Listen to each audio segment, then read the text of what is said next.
Join us as we explore leadership, the ways that we lead, and what we expect from leaders.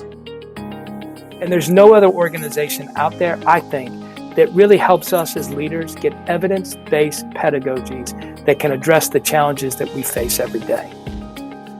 So I do have a passion around women in leadership. When you lead in a moment of disruption, part of your job as a leader is to understand the bigger picture. The social enterprise focused on empowering the young generations with the creative and critical thinking skills with focus on STEM. We also work with young girls in Jordan and hopefully in the Middle East soon. It allows me to interact with, of course, with leadership scholars, but leadership practitioners, educators, people from the NGO world.